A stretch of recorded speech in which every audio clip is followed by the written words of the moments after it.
Heard of shin splints? Worried you might have them?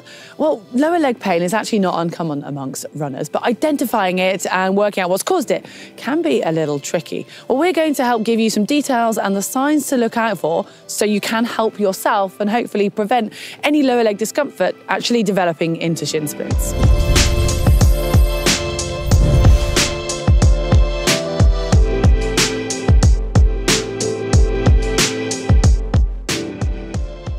All right, I want to start with a disclaimer. I'm afraid I cannot give you a black and white answer as to whether you have shin splints. I can, however, give you clear guidance as to the signs and symptoms that will indicate that you might be suffering from this sort of injury. So we're going to start by looking at those symptoms. Well, soreness or even slight swelling on the inner shin bone is the most common indication, and you might not have even noticed it. If now watching this video and you run a lot, just touch your shins and they might feel slightly tender. And you'll realise that that is relatively normal as long as it doesn't get beyond that. So just be aware of what your level of normal is. And if that suddenly starts to increase either the swelling or the discomfort, or even you start to notice it on weight bearing, then that's a sign you need to change something because it's going in the wrong direction. So if it is more extreme, you might notice that your shins feel sore when you're running, especially on harder surfaces. But with that, it's worth noting that sometimes your shins can actually start to hurt less throughout a run, which doesn't mean they're okay. It just means that as you've warmed up physiologically, that you might not be necessarily feeling that pain or that discomfort. It doesn't mean that your shins are totally fine. And if you're experiencing it on walking, well, that's obviously another level of severity again. If you go to see a clinician, they will palpate the area and feel for any swelling, but also if there's any hot spots or areas that are more acute. And if there is a really specific area, that's an indication that the shin splints have potentially progressed further, and they'll most certainly send you for a scan to be able to fully diagnose it. Onto the science and the physiology behind shin splints. They're medically known as medial tibia stress syndrome, which basically is referring to the area that's getting the stress. Your tibia is your bigger of the two bones in your shin. It's the one that, if you felt your shins now, the bony bone that goes all the way down the front of your shin. Now, medial is meaning the inside, so it's just off the inside of that where you can feel that slightly flat surface. That's the area where you typically experience shin splints.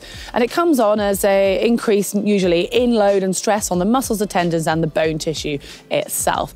And if you think about it, we're just going to break it down slightly, that all of your muscles are attached somehow to the bone via the fascia and the tendons. So when a muscle contracts, it pulls on that tendon or that fascia, which then actually pulls on the bone. And if your body is not used to this and it's suddenly having an increased amount of this pulling, it's going to start to lead to a reaction, a stress reaction, and that will appear as potentially inflammation to start with. And if it gets further down the line, this inflammation can actually form a sort of layer of fluid between the fascia and the bone. And if you saw it on an X-ray, you would see this dark patch forming.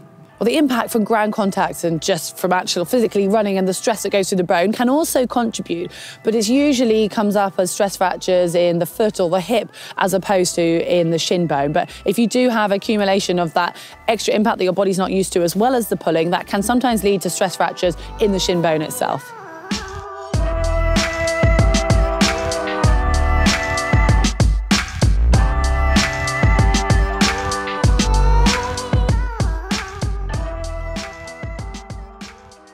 Knowing what signs and symptoms to look out for is obviously key, but not as important as actually understanding the why, the reason behind how shin splints form, because once you know that, you can work out how to treat them, but hopefully before that, you can actually work out how to prevent them. Now, we're incredibly lucky with technology, especially when it comes to running shoes, as they've been designed to help cushion and absorb shock through our foot, our lower limbs, and basically our bodies as a whole. So it's really worth making sure that you've got the correct fit when it comes to your run shoe. Ill-fitting shoes can actually contribute to the development of shin splints, but that you've actually got the correct shoe for the demands that you're putting on it. So if you're doing a lot of road running, you want a shoe that's got enough cushioning. The same goes for a trail shoe. And if you are experimenting or trying on different shoes, make sure you do that overlap gradually if possible, so you can mix them in with your old shoes so your feet can get used to it, because that will affect your whole body's dynamics, changing a shoe dramatically. And finally, make sure that your shoes have enough cushioning and you're keeping on top of them. If they've worn out, they will not be giving you that support that they're actually designed to give.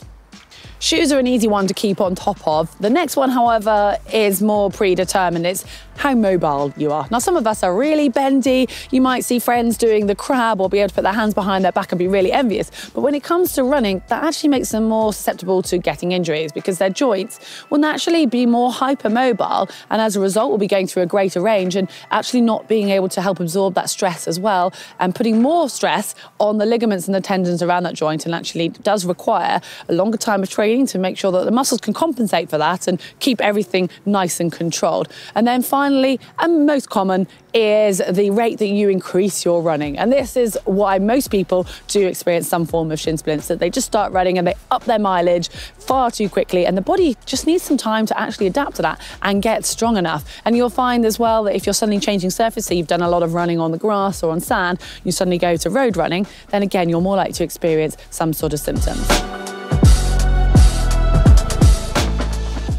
If you do experience symptoms, you'll be pleased to know that treatment is quite straightforward and very safe. It does, however, involve patience. Yeah, you guessed it, it's a fair amount of rest and icing the area, and you should soon find that the inflammation will die down and you'll be ready to start to build back up again. But obviously, we'd much rather prevent it than treat. Basically, in order to prevent shin splints, you need to address those potential causes that we've already covered, and you want to stay one step ahead of the game. So shoes, for example, just make sure that you've ticked all the boxes we talked about earlier, and you keep an eye on your shoes. If they're wearing out, make sure you replace them before it gets too late. That is the simple part. The most common area, and the area that you're going to struggle with the most or takes the most planning, is your training load, making sure you build it up gradually. As going into anything too fast, running is a weight-bearing sport, and as a result, it's putting a lot of stress on your body. So it needs time to actually adapt to that new stress and get stronger as a result. So we do talk about the sort of roughly the 10% rule. So say you're running 10K per week at the moment, then next week you'd only add on 2K and make that up to 12K, and make sure you do that gradually. If you come from a running background and you're coming back into it, you can obviously move that on a bit quicker because you'll have that sort of running muscle memory. And still talking of your training, do consider the surfaces you're running on. And if you can, try and mix it up a little bit. Don't do all of your running on the pavements or on the roads. Try and run on some grass or some gravel, which will just change the impact on your body and also get those smaller muscles working and take off some of the other stresses. And if you can, do some uphill, some downhill, just mix it all in and keep it as varied as possible. Now, you might have got a little disheartened when I mentioned that hypermobility or anyone who's super flexible is more susceptible to getting shin splints. But please don't be, because there is a workaround. It does just require a little bit of work. Let me introduce strength and conditioning. Now, obviously, doing strength and conditioning is going to actually help any runner out there, as it's just going to make all of those muscles and tendons around your joints work more efficiently and be able to help absorb some of that stress. A specific exercise to look at would be calf raises, which obviously really targets directly around that area and just making sure that everything is nice and strong.